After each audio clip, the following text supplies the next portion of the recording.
నమస్తే.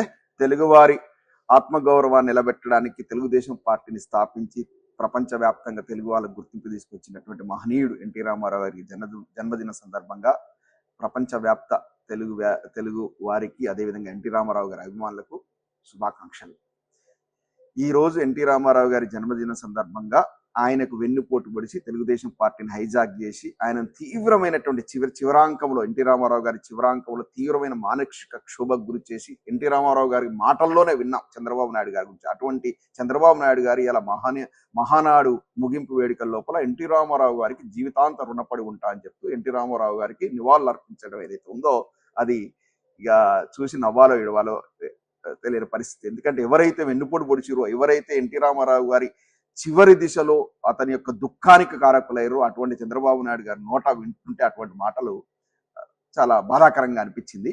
ఇక ఆయన శిష్యుడు రేవంత్ రెడ్డి గారు ఇక్కడ మన హైదరాబాద్లోని అమీర్పేట లోపల ఎన్టీ రామారావు అంటే ఓట్ల కోసం, ఓట్ల రాజకీయం కోసం, ఒక సామాజిక వర్గం యొక్క ఓట్ల కోసం తప్ప ఎన్టీ రామారావు గారి పట్ల వీళ్ళకి చిత్తశుద్ధినట్టుగా అటువంటి ఎన్టీ రామారావు గారికి నిజమైన ఎన్టీఆర్ అభిమానులు ఎవరు కూడా చంద్రబాబు నాయుడు గారి వెంట ఉండరు. అటువంటి చంద్రబాబు నాయుడు గారి వెంట నడిచిన వ్యక్తి రేవంత్ రెడ్డి గారు ఆయన శిష్యుడిగా ముద్ర వేసుకున్నాడు.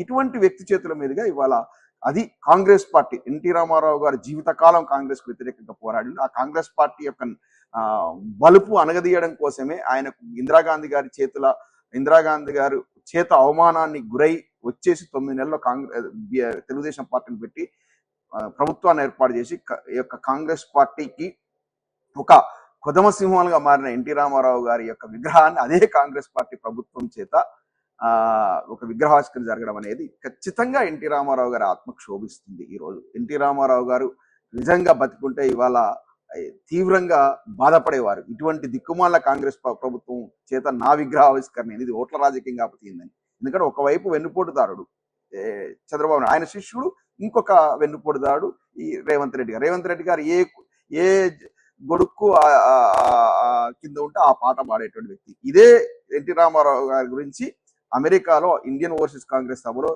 రేవంత్ రెడ్డి గారు గతంలో ఏం మాట్లాడంటే, అత్యంత గర్విష్టి ఎన్టీ రామారావు గారు, అత్యంత అహంకారి, రాముడు భీముడు కృష్ణుడు అనుకున్నాడు, లాస్ట్ కు ఆయనను మట్టి కరిపించింది కాంగ్రెస్ పార్టీ అని ఎన్టీ రామారావును కించపరుస్తూ మాట్లాడిన మాటలు ఇప్పుడు మీరు యూట్యూబ్ లో కొడితే వచ్చేస్తాయి. అంటే ఎప్పుడు కూడా అంటే ఒకసారి పోగొడతాడు, ఒకసారి తిడతాడు. బలిదేవత అని సోనియామ్మని తిట్టిండు, మళ్ళీ అసే సోనియా గాంధీ గారిని అలా దేవత అంటున్నాడు, తెలంగాణ ఇచ్చినటువంటి మహాతల్లి అని కొనియాడుతున్నాడు. ఈ విధంగా ఒకప్పుడు కేసీఆర్ గారు వెంట నడిచిండు, ఇవాళ కేసీఆర్ గారిని తొలదు. ఇవాళ కూడా ఎన్టీ రామారావు గారి విగ్రహావిష్కరణలో కూడా కేసీఆర్ పేరు తలవకుండా ఉండలేకపోయిండు. ఈయన పేరును ఉచ్చరించడానికి, ఎందుకంటే ఈయన అనేటువంటి ఒక చిన్న జీవి కేసీఆర్ గారి ముందు. ఈయన పేరు కూడా తలవడు ఎక్కడ కేసీఆర్ గారు, ఈయన ముఖ్యమంత్రి కానీ ఇంకేదన్నా కానీ కేసీఆర్ గారి పేరును ఇవాళ కూడా ఉటంకించండు కేసీఆర్ గారిని కాదు, కేటీఆర్ గారి పేరును కూడా ఉటంకించండి. ఇది రేవంత్ రెడ్డి గారి స్థాయి, అది కేసీఆర్ గారి స్థాయి. ఎందుకంటే ముగ్గురు మొనగాళ్ళు మొత్తం మన తెలుగు రాష్ట్రాల లోపల. ఒకరు ఎన్టీ రామారావు గారు, వైఎస్ఆర్ గారు, కేసీఆర్ గారు.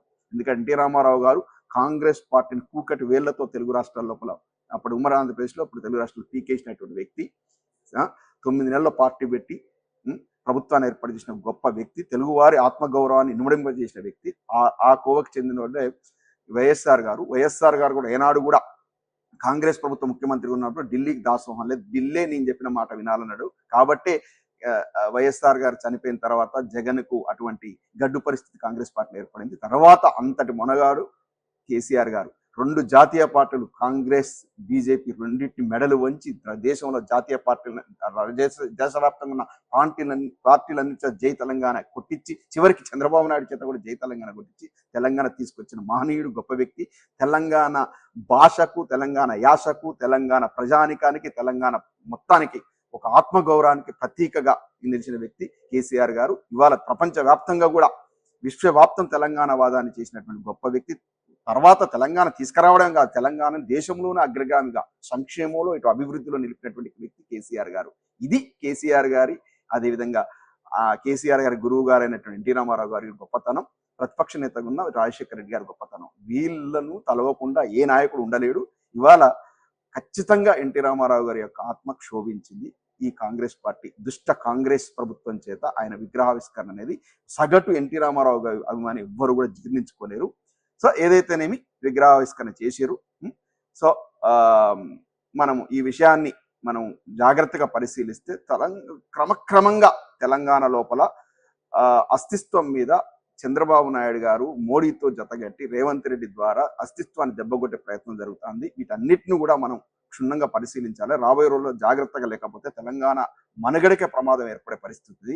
ఈ యొక్క త్రయం వల్ల ఎవరెవరు మోడీ, చంద్రబాబు, అదేవిధంగా రేవంత్ రెడ్డి వల్ల తెలంగాణ అస్తిత్వానికి ప్రమాదం దాపురించేటువంటి అవకాశం కనపడతా ఉంది. ఇవాళ చూస్తా ఉన్నాం, ఇవాళ నడిబొడ్డున ఆంధ్ర పార్టీ జనసేన సైనికులు వారి సైకుల సమూహం వచ్చేసి ఇలా మన తెలంగాణలో ఉన్నటువంటి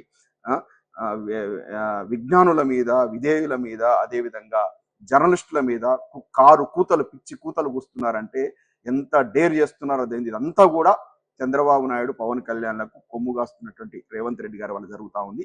లేదంటే మన వాళ్ళు పోయి విజయవాడలో మీటింగ్ పెట్టి అలా మాట్లాడగలుగుతారా? ఇదంతా కూడా మనం ప్రజలంతా గమనించాలని విజ్ఞప్తి చేస్తున్నాను. జై తెలంగాణ.